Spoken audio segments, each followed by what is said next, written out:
Bismillah, alhamdulillah, salatu wassalamu ala rasulillah. Dear brothers and sisters, we are, alhamdulillah, meeting in our third lecture on Hajj and Umrah class. And tonight, inshallah, we are getting into the meat of the topic, which is entering the state of Ihram. So far, we have covered the ruling of Hajj, and also we have covered the sites of the Ihram. We mentioned the sites of the Ihram are the places or the times that you will have to, the times that you cannot assume ihram outside of them, the times or the months that when you cannot assume ihram outside of these months, and the places where you cannot pass without having the ihram, the places that you cannot pass towards Mecca without assuming the ihram, or the times that you cannot assume ihram outside of them. So this is what we have covered so far. So tonight, inshallah, we are entering into the actual state of ihram, and we're going to talk about the sunan or the recommended acts prior to and the violations of the ihram. And inshallah, we're going to go step by step, inshallah, in this regard. And again, we are meeting in person if anyone opts to come in person, and we are also live streaming on Facebook at the same time. So entering the state of ihram, of course, the state of ihram is the state where you have to be in order to perform the rituals of Hajj and Umrah. The state of ihram, it means in general, if you are in the state of ihram, not everything is allowed for you to do, and not every outfit or clothes is allowed for you to wear. You are restricted to a certain outfit, and you are restricted to certain actions until you finish your ihram. Think of it like when you enter the prayer, as the Prophet ﷺ says, that when you are in the prayer, the first takbirah, if you can remember what the first takbirah is called, takbirat al-ihram, takbirat al-ihram, the takbirah of the ihram. It is called such a name because as soon as you make this takbirah, not every action is allowed for you to make in the prayer, and not everything is allowed for you to say, and not every outfit is you're allowed to wear. You are restricted to certain movements, you're restricted to certain outfit, you are restricted to certain sayings when you are in the prayer. Until you make taslim, now you have finished your prayer and you have finished being restricted to certain sayings or actions. The same thing here, when you enter the state of ihram for Hajj, you are restricted from doing a lot of things, and you are restricted from wearing any kind of outfit, and you're restricting from performing certain actions. And we're going to, inshallah, go over them one by one so we can find out what they are. First, as we have mentioned in the beginning of the lectures, the intention to enter, it is the state of ihram is the intention to enter the rituals of Hajj. Not the intention to put on the garment. It's not as soon as you put on the garment of Hajj. We mentioned that the garment of Hajj for men is a lower garment and upper garment, and we're going to mention, inshallah, how these garments look like, or how they should look like. But when you put on the outfit of Hajj, this is not entering the state of ihram. You can have the outfit of Hajj without entering the state of ihram yet. And we mentioned that yesterday when we said that when you board the plane from, for example, you're going for Hajj from the US here, and let's just say you're going with a direct flight to Mecca, for example. Let's just say you're doing that. Then you will have to pass by one of the sites of the ihram on your way to Mecca. So we'll have to pass by the sites of the ihram, meaning that there is a certain place, at a certain point, that you must have ihram after passing it or before passing it. Right? How can you have that? For example, if you are in the airplane now and you go over the site of the ihram, it is too tight time to go and change your clothes and put on the garment of the ihram. But you will have to have the garment of the ihram before you board the airplane. And that means you will have the garment of the ihram hours and hours before you actually pass by the site of the ihram. But having the garment of the ihram on doesn't mean that you enter the state of the ihram. But entering the state of ihram, meaning that you have the intention. Now you make the intention to enter the state of ihram, not just having the outfit of the ihram on. But can you have the intention to enter the state of ihram without having the garment of the ihram? Some scholars says yes, you can, but you will have to pay, or you have to expiate because you have done one of the violations of the ihram. So entering the state of ihram is with the intention. Right. So putting the garment on and then have the intention to enter the state of ihram. I hope it's clear, inshallah. So as we mentioned before, so just to clarify, so the people who are coming, for example, the people who are coming from the US will have to pass by a place called Al Juhfa, west to Mecca. We cannot pass this place of Al Juhfa without assuming ihram. When you board the airplane going towards Al Hajj from the US, the internal announcements of the airplane will tell you that you're now passing over the site of Al Juhfa and you have to have the ihram on at this moment. Right. In this case, you will have to have the garment of the ihram on because it will be very tight time when you hear this announcement to go and change your clothes and put the garment of the ihram on, because in this case, you will enter into the boundaries of Mecca without having ihram. So what would you do is that you put the garment of the ihram before you board the airplane, but not entered in the state of ihram yet.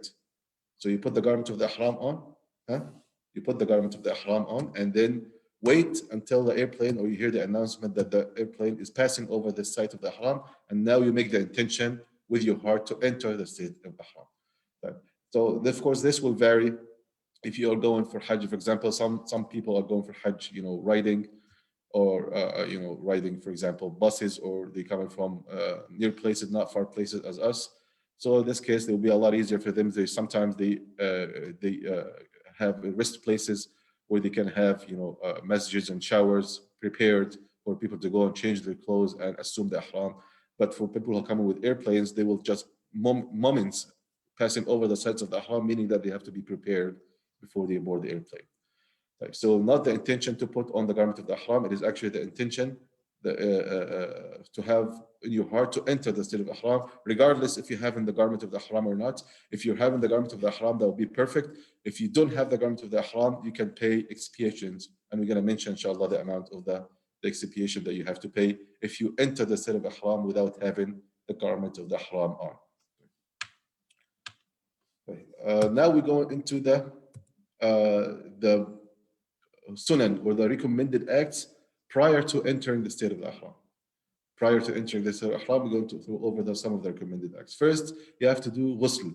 And when I say you have to do ghusl, it doesn't mean it's a must. It is one of the recommended things before entering the state of ihram. Some people become so strict and say you must have ghusl. You do not have to have ghusl. Ghusl is recommended before entering the state of ihram. Ghusl is just the same one that you do in Jum'ah, and taking a shower or taking a bath, entering the state of the ihram. The second is to clip your nails. Clipping your nails is also one of the recommended acts prior to entering the state of the ihram. Third is cleaning your body, and that can be, of course, done when you're doing the ghusl. But if there's anything that you see needs to be cleaned after doing the ghusl, anything that needs to be removed off your body, that's also recommended to do it before entering the state of ihram. Perfuming the body, and that goes for men. This is for men. Perfuming the body, not perfuming the garment of the ihram. Perfuming the body, not perfuming the garment of the ihram. Even if you perfume your body, and the perfume, of course, is going to remain on your body. When you put on the garment of the ihram, of course, the garment of the ihram is going to get some of that scent. But as long as you did not perfume the garment of the ihram, you're fine. So perfuming the body for men, again, that's for men, is one of the sunan, one of the recommended acts of the state of the ihram. Right? So the majority say that on the body, except Imam Shafi'i, he disliked it the majority say on the body only, except Imam Shafi'i disliked it on the garment, meaning that if it comes on the garment, he just disliked it. But the majority of the scholars say that perfuming is perfuming the body only, not perfuming the garment. And then pray 2 rakat, and then after this, wear the non-sewn upper garment and the unsewn lower garment and sandals. Right? So doing all these things that you see here, first is to do ghusl. This is prior to entering the state of the ihram. Right? So these are the steps to enter the state of ihram. All these are recommended acts. All these are recommended acts, are sunan. Right? To do ghusl, clip your nails, clean your body of any filth or any bad smell or bad odor. perfuming your body, not perfuming your garment. Pray 2 rak'at, and then wear non-sewn upper garment. Anything that's unfitted, anything that is not tailored to fit your body parts. This is the unsewn or the non-sewn upper garment and lower garment. And that goes for men. Women, they will have to wear their normal clothes in the state as the garment of their garment of the ihram is their actually normal outfit, the abaya and the hijab. But for men, they will have to wear non-sewn or unsewn upper garment and lower garment. Unsewn, it doesn't mean that it means that it doesn't have it's not fit on your body, like for your arms and for your neck, and just a piece of cloth upper to put it on your upper body and a piece of clothes to wrap it on your lower body. And sandals that do not go above the ankles. If you want to wear sandals, of course, that would be great because you cannot tolerate walking on the ground with this heat. You have to wear something on your foot, but should not wear anything that goes above your ankle. So these are the outfits. You do all these things prior to entering the state of the ihram. Again, the ghusl, taking a bath, clipping nails, cleaning anything that needed to be cleaned after taking the ghusl, perfuming your body, not the garment, pray 2 rak'at, and then wear the garment of the ihram. For men, unsewn fitted clothes, upper garment and lower garment. For women, it is just a regular outfit. Their regular outfit is their garment of the ihram. So after entering the state of the ihram, it is recommended to say, "Oh Allah, I intend to do this particular ritual, whatever that you're doing." We mentioned yesterday that the Hajj is 3 types. There is ifrad, and we're gonna inshallah come to know the procedures of each one of them. There's an ifrad, meaning you do an Hajj only. There is al-qiran, when you're pairing Hajj and Umrah together at the same time. And there is a tamattu', which is start off with Umrah and then finish it and then enter Hajj. So you say that, you declare that, which type you're doing when you enter the state of ihram. He said, "Oh Allah, I intend to do this particular, whatever that you're doing." As the Prophet ﷺ says, "Labbaik Allahumma hajjatan fi umrah." I'm doing Hajj and Umrah together. So if something prevents me, then the place of termination of my ihram is where you made me unable to proceed. So this is to be said because if you assume the state of the ihram, when you assume the state of the ihram and you head towards the Kaaba, towards Mecca, and then you are held and you're unable to make it, you have to do hadi for not being able to proceed, unless you make this condition. Hadi meaning that you have to do sacrifice. If you enter the state of ihram and you ended up not going to do Hajj, you do, in order to make up for that, you have to do sacrifice. But if you make this condition, meaning that, "Oh Allah, if something prevents me, then the place of the termination of my ihram, the reason why I'm being prevented is where you made me unable to proceed," meaning that whatever that reason that made me unable to enter, this is the end of my ihram. Okay. If you make this condition, that you do not have to do sacrifice if you are unable to go, for Hajj. And of course, this is, subhanallah, this is can be that. Now, this was highly unlikely in the past. I would say in the past century. But subhanAllah, this past 2 years, it has become very highly likely to happen. You can, for example, this year, for example, this year, the Saudi authorities just announced that there is no Hajj from outsider. No outsider will be allowed for Hajj. Before that, they said, we're going to allow certain people who have been vaccinated, fully vaccinated, but we reserve the right to terminate any outside trips if the situation necessitates. Okay. Let's just say they did not, so later on, they immediately terminated them. So let's just say they allowed some people to come from the outside. They allowed a number of people to come from the US. And then you come here, you board the airplane, you put the state of the ihram, you put the garment of the ihram, and then you assume the ihram. And then when you are in the airplane, you found out that Saudi government decided to cancel the Hajj from the outsiders because of the new variant of Corona. So they decided to do that. Right. So this condition will be very beneficial at this time because something prevented you from going there. If you did not make this condition, then you will have to do sacrifice for not being able to enter. But now, if you could, because of making this condition, you will not have to do the sacrifice anymore, right? So some of the scholars, they said making this condition is not necessary at all. While Imam Ahmad, he said it is actually something likable. You know, it is recommended to make this condition because you may never know what may happen to you and will prevent you from entering the Hajj after assuming the Ihram. So subhanAllah, we came to know now, although, you know, it is, you know, hundreds and hundreds of years later, that this may be applicable in our current situation. Right. And then make the talbiyah after entering the state of the ihram. You make the talbiyah. Of course, this is the most thing that you hear repeated in the Hajj, which is labbaik Allahumma labbaik. لبيك لا شريك لك لبيك إن الحمد والنعمة لك والملك لا شريك لك. This is the statement that you hear in the Hajj, being repeated in the Hajj all the time. You make the talbiyah loudly, immediately. Some scholars say you make it immediately after you assuming the ihram, and some scholars say wait until you get on your right. You get on your right, so meaning that you are on your way. And some scholars say no, as soon as you enter the state of the ihram, you make it. It doesn't matter.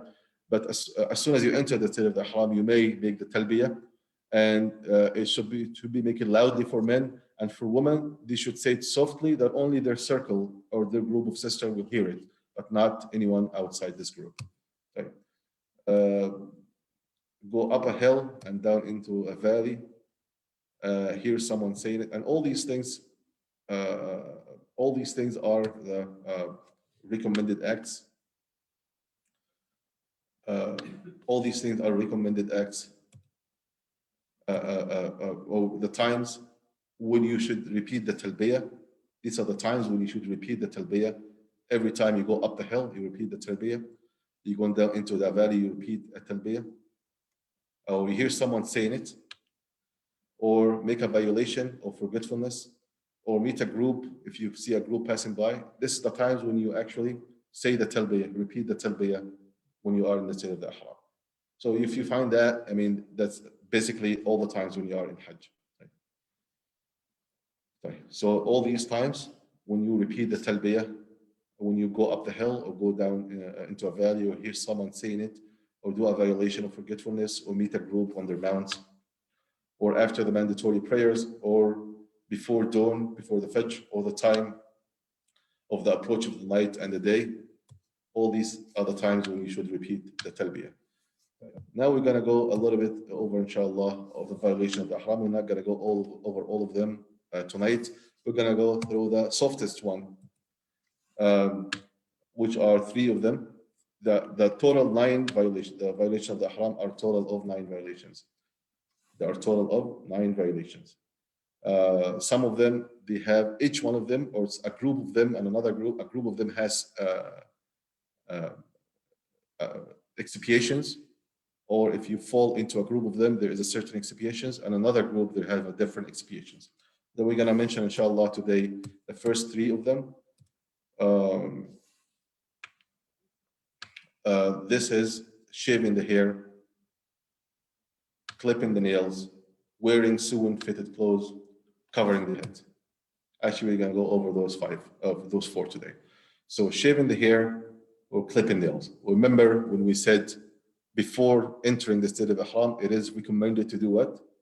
To shave or to clip your nails and to perfume yourself and to clean yourself.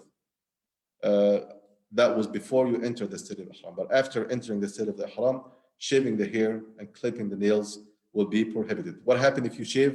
And we're going to mention that, inshallah, in the fidya or the chapter of the expiations. But just briefly, heads up, if you shave one hair, then you feed 1 poor person.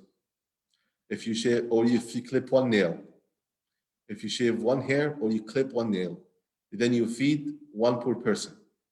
If you shave 2 hairs or you clip 2 nails, you feed 2 poor people. 3 and above, 3 hair or 3 nails and above, then you enter into something called al-fidya, or the expiations.